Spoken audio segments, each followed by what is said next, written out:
avant le tourisme, la viticulture était peut-être la première activité que nous avions.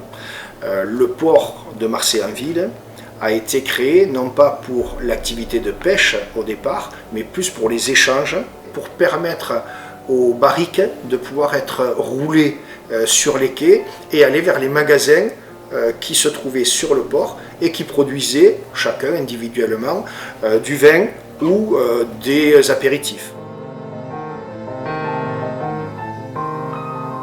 Ce cépage, il est emblématique de la ville, de par son nom, de par ses origines. Et donc c'était un souhait, nous, de le développer ici. C'est un cépage très intéressant à travailler, que ce soit en rosé ou en rouge. Donc c'est un cépage qui a été développé par l'INRA Puch-Rouge, qui avait ses pieds mères qui étaient sur la bande de terre entre Sète et Marseillan, puisque c'était une zone qui pouvait avoir des vignes mères francs de pied. Et c'est pour ça qu'elles étaient multipliées ici. Et ensuite, il a été vraiment replanté depuis les années 2005 à peu près. Et chez nous, on a choisi ce cépage parce qu'il est emblématique de la région et surtout pour les vins qu'il produit et qui sont vraiment très intéressants. Je suis devenu vigneron à part entière à la mort de mon père. J'ai commencé à travailler au Mas de Reille à Arles en 1977, j'avais tout juste 22 ans. Le Marcellan ne sera agréé comme autorisé qu'en 1990. Moi, j'ai planté en 1988 les 100 premiers pieds officiels qu'on m'a laissés par dérogation. 1990, je plante 5 hectares, dont 2,5 hectares de vignes mères, et on va avoir le début des plantations qui vont se faire de façon modeste et modérée jusqu'en 2000, et à partir des années 2000, là, il y a une montée en puissance. Le Marcellan, tel qu'on a pu me le décrire, ses origines, le travail qui avait été fait autour, les premiers résultats que j'ai pu déguster à l'époque m'ont vite convaincu qu'il s'agissait effectivement de quelque chose de très intéressant. Le Marcellan a fait partie des éléments, si vous voulez, qui à l'époque permettaient de se dire mais il faut peut-être rester ouvert. En termes d'encépagement, il faut rester ouvert, en termes de pratique, il faut rester ouvert parce qu'on aura inévitablement le besoin de s'adapter.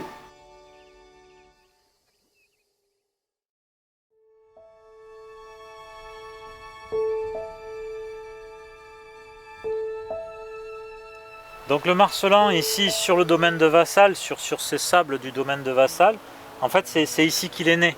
Le premier pépin, les premières plantes qui ont été plantées, qui ont été observées et où il a été constaté qu'il avait de grandes qualités, ça a été ici, donc c'est son lieu de naissance exact. Dans les années d'après-guerre, il y a eu tout un effort qualitatif de la viticulture française pour essayer de produire mieux, avec des vins notamment de meilleure qualité. Et effectivement, il y a eu plusieurs actions. D'abord, déployer des cépages de qualité dans différentes régions. Et aussi, une autre voie, c'était de créer de nouvelles variétés, avec des cahiers des charges, discuter avec les professionnels de certaines régions viticoles françaises. Et donc l'INRA, à partir de ces cahiers des charges, a essayé de faire des croisements pour répondre à ces demandes-là. Alors les demandes de l'époque, c'était effectivement des variétés avec de bons rendements mais pas de trop gros rendements, des variétés avec peut-être des plus petites baies, un petit peu plus résistants à la pourriture grise, etc. Et surtout qui faisaient des bons vins, quoi. Voilà. Donc le choix, ça a été de s'adapter à différentes régions françaises. Il y a eu des programmes en Alsace, en Bordelais, dans le Languedoc, etc. Et donc le domaine de Vassal, avec les unités de recherche de Montpellier, ont été là pour essayer de répondre aux demandes du sud de la France, on va dire, au sens large. Alors le comment, ça a été effectivement de prendre des cépages très réputés et dont on connaissait bien les qualités et de les croiser entre eux.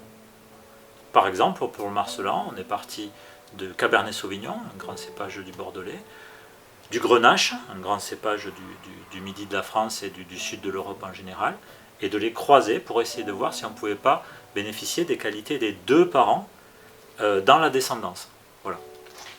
Donc les croisements se sont réalisés ici, pour le Marcellan, en 1961. Alors il y a eu des milliers de croisements qui ont été faits ici, hein, et le croisement qui a donné lieu au Marcellan, c'était le croisement numéro 1810, voilà, le 1810e croisement qui avait été fait dans l'histoire de Vassal. Et donc de ce croisement, il y a eu plusieurs pépins qui sont sortis d'une grappe, de plusieurs grappes, et ces pépins ont été semés. Et donc voilà, le 10e sur les centaines qui a été semé, le 10e, c'est devenu le Marcellan. Là on a un vieux document qui peut être voilà, considéré comme un peu un témoin de la création du Marcellan. Alors tout ça est informatisé bien sûr aujourd'hui, hein, mais c'est le cahier des croisements de l'unité qui a vécu, disons, de 1950 jusqu'à maintenant. Donc on a des milliers de croisements qui ont été réalisés. Et là on voit année par année les croisements qui ont été réalisés avec les parents. Et donc si on cherche l'année 1961, là on est en 55, voilà. Si on cherche, alors voilà l'année 1961, voilà, et le croisement 1810, Cabernet Sauvignon croisé avec Grenache Noir. Donc c'est de cette petite ligne, de ce croisement, dont provient le Marcellan, historiquement. Alors ces croisements, ils ont été réalisés ici parce qu'il y avait des collections, donc c'était facile de le faire.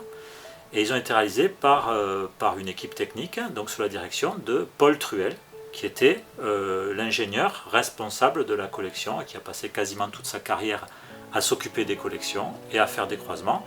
Alors, pas tout seul, il y avait aussi des collègues de Montpellier, mais le croisement lui-même, c'est Paul Truel qui l'a réalisé.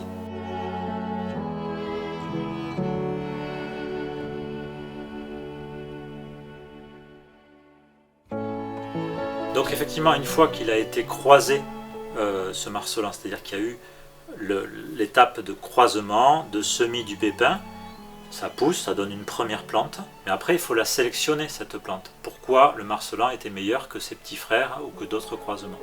Et là c'est un processus qui est long, parce que faire un croisement ça dure pas très longtemps, sur une année on a le pépin, et voilà. Mais par contre le processus de sélection, on va d'abord sélectionner une plante, si on la trouve bien on va la multiplier, on va la planter sur 5 souches, 5 plantes, tiens, c'est toujours bien.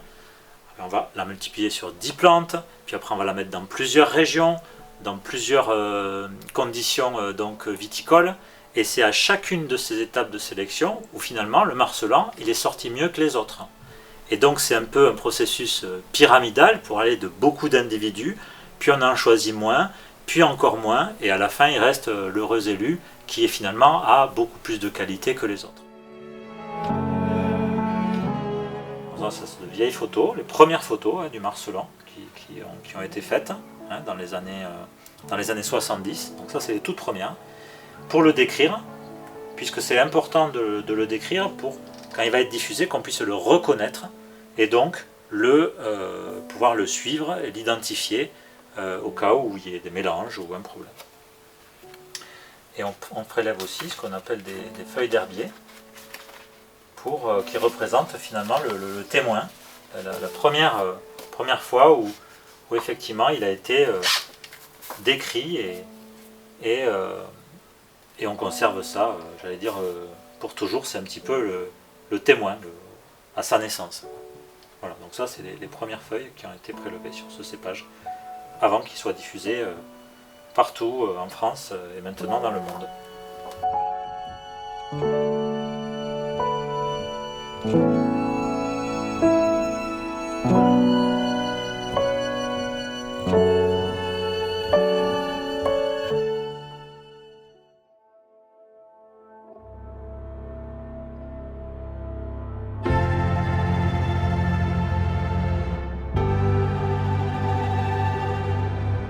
La unité de perche, c'est une unité expérimentale.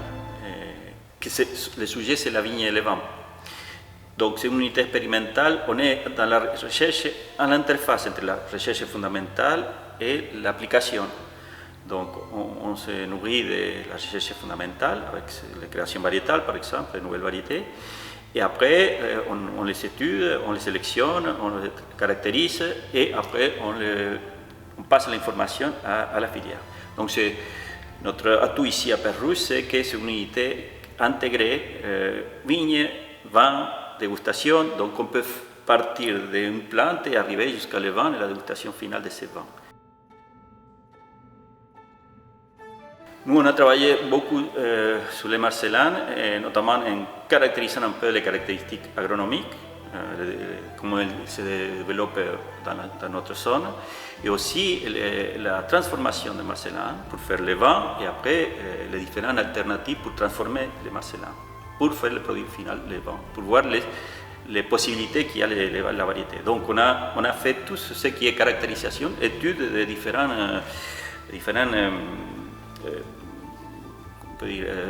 avantages des marsellanes vis-à-vis des autres variétés.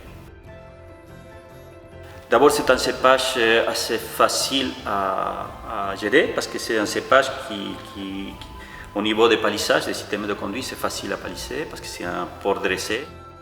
Donc, c'est un cépage assez fertile, donc il n'a pas de problème de manque de productivité, avec des baies qui sont très saines, parce que ce sont des baies petites, hyper riches en polyphénol et en plus hyper résistantes à la pourriture. Donc on n'arrive pas, le marcellan jamais un problème de pourriture. Et il est très adapté aux différents systèmes de conduite. Donc il est fertile même dans les bourgeons de la base des sarments. Donc si on applique à la mécanisation, il est toujours productif, il n'y a pas de problème. Ce n'est pas le cas avec des autres variétés qui ont des problèmes. Donc, un autre avantage aussi, une autre caractéristique, c'est qu'il est assez résistant à la sécheresse. La principale levier pour s'adapter au changement climatique, ça va être de changer les variétés, bien sûr. Le marcellan, c'est un cépage qui est connu pour son adaptation au climat plutôt chaud. On est dans le sud de la France, mais je connais le marcellan ailleurs et c'est toujours dans une situation de climat chaud. Donc, ça veut dire qu'il peut se développer dans des zones où avant il ne pouvait pas se développer avec le changement climatique. Et là pour le marcellan, effectivement on a d'abord un aspect général vert foncé, brillant, avec globalement des petites feuilles, par rapport à d'autres cépages bien sûr, hein, tout est relatif. Donc voilà, cette première impression c'est vert sombre, brillant, petites feuilles. Ensuite, quand on s'approche un petit peu plus de ces feuilles, on s'aperçoit qu'elles sont assez découpées quand même. Elles ont 5, parfois 7 lobes. Voilà. Et que après, donc, les dents sont pas très proéminentes. Elles sont un petit peu rectilignes ou un petit peu arrondies. Et aussi que le profil, on le voit très bien sur cette feuille, est un profil de la feuille qui est complètement tourmenté. C'est-à-dire qu'on a du mal à la mettre en deux dimensions. Elle part sur le dessus, sur le dessous. Le relief est aussi assez lisse, il y a peu de bulles. Et dans la face inférieure, on n'a pas de poils, c'est glabre. Ça, ce sont des caractéristiques assez stables et qui proviennent de ces deux parents. Puisque je rappelle que le marcellan, c'est un croisement entre le cabernet sauvignon et le grenache. Et là, finalement, on peut dire que c'est une vigne qui a pris un petit peu du faciès de ces deux parents. Hein, les dents, la taille de la feuille, c'est plutôt le cabernet sauvignon. Cet aspect lisse, cet aspect tourmenté, cet aspect glabre, c'est plutôt le grenache. Donc on a un petit peu un mélange des deux parents, ce qui n'est pas forcément toujours le cas. Le marcellan est un cépage qui produit bien, même si on le taille court, donc ça c'est important. Donc une bonne fertilité. La deuxième chose, c'est qu'il est relativement peu sensible aux maladies usuelles. Donc il n'est pas résistant, hein, c'est un cépage de vinifera et ce n'est pas un hybride. Mais disons qu'il est dans la gamme des vinifera, assez peu sensible à l'oïdium, pas trop au mildiou non plus.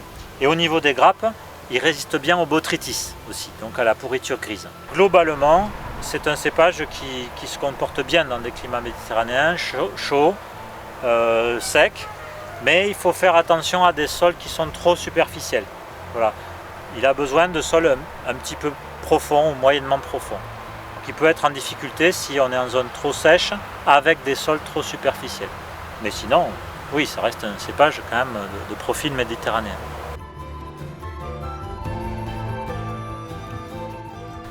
Il va être assez plastique, on va dire, c'est-à-dire qu'il va se comporter relativement bien dans des terroirs très différents.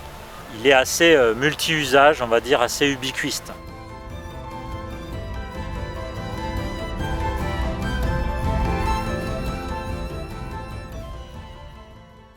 Le marcelin est un cépage qui a un très gros potentiel en plein d'éléments, arômes, précurseurs d'arômes, polyphénols, anthocyanes. Donc quand on a du potentiel, ça permet à l'œnologue de mettre en jeu toute une palette de technologies en fonction de son objectif, du style de vin, d'un vin jeune, voire un vin rosé, jusqu'à un vin doux naturel. Donc toute la panoplie des grandes options œnologiques peuvent être mises en œuvre. Donc le classique, évidemment, c'est des macérations sur vendange et raflé. Il vaut mieux récolter le raisin bien mûr pour bien exprimer un peu tout son potentiel. Mais il y a aussi des options à en faire des vins très fruités, très ronds, très souples. Alors c'est un cépage qui donne une impression de sucrosité alors qu'il n'y a pas de sucre. Et c'est ça qui intéresse parce que c'est un cépage facile à consommer, très séduisant. Et dès qu'il est mûr, on arrive à ça. C'est un cépage qui est très concentré, très riche en polyphénol, donc qui a beaucoup d'antioxydants. Et puis un élevage sur lit, ça apporte des touches complémentaires. Donc je parle d'élevage au vrai sens du terme, c'est-à-dire élever le niveau de la qualité. Et ça aussi, c'est le travail d'un œnologue de base. On peut faire des élevages sur lit, tout ça. Certains le font. Ceux qui gagnent des prix dans les grands concours, en général, sont élevés sur lit ou en barrique pour une partie. Pas trop, parce qu'il faut que le fruit, toutes les notes un peu intéressantes du marcelan ressortent. Il ne faut pas des fûts neufs d'une manière en proportion trop forte, mais les résultats vont dans le sens aussi d'une œnologie intégrée très intéressante. Ce cépage, en fait, il révèle surtout le côté fruité et petits fruits. C'est le croisement de Grenache et de Cabernet. On va dire que ce côté fruit, il le tient surtout du Grenache. Donc ce petit fruit croquant rouge, et c'est ce qu'on recherche nous, en tous les cas, pour la partie rosée. Pour la partie rouge, c'est ce côté Cabernet un peu structuré, qui va être intéressant, belle couleur puissante, qu'on ira rechercher particulièrement. Ouais, je pense que c'est un cépage qui est bien adapté pour l'élevage sous bois, de par sa richesse, sa structure. Avec une vinification bien adaptée et un élevage derrière en barrique, par exemple, je suis quasi convaincu que ça pourrait faire un produit très très intéressant. Et il est même assez... vraisemblablement, dans tous les cas, c'est quelque chose qu'on va développer. La grande découverte du marcelan au mas d'oreille par rapport au chapitre, c'est le profil organoleptique.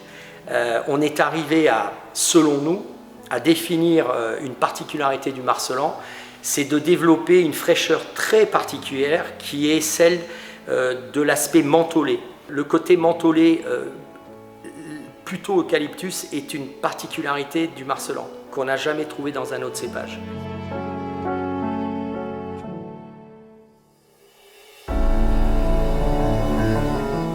En 1961, c'était un pépin, rien. Il y a eu le travail de sélection, long, puis ça a démarré. Et puis il y a eu un très bon bouche à oreille, parce qu'effectivement c'était une vigne de qualité. Et aujourd'hui, on en est à presque 6000 hectares en France, ce qui est énorme pour une variété qui a si peu d'histoire. Et bien sûr, c'est une variété qui s'est diffusée et qui se diffuse encore beaucoup dans le monde, Espagne, Amérique du Sud, Chine, etc. Je pense qu'il n'a pas fini encore son essor, parce qu'il y a notamment dans des pays du nouveau monde viticole, que ce soit en Asie ou en Amérique du Sud, il y a vraiment des très belles qualités qui sont appréciées, donc je pense qu'il va continuer à augmenter. Pour moi, le marcelin, c'est un cépage facile à cultiver, qui améliore beaucoup les cépages traditionnels. Bien sûr, il y a des gens qui n'acceptent pas sortir de la tradition, mais avec les changements climatiques, c'est sûr qu'ils vont sortir.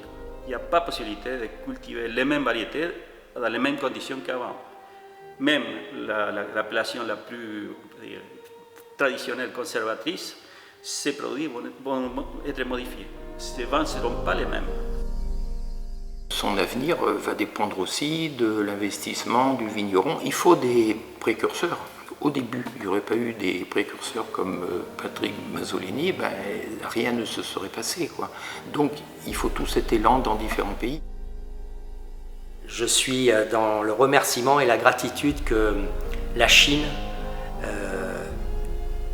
ait fait ce qu'ils ont fait en Chine et aujourd'hui considère le Marselan comme le cépage de demain. L'avenir du Marselan, à mon avis, n'est qu'au début de sa vraie vie. C'est-à-dire que le Marselan de demain sera un résistant. Pour moi, c'est juste le début.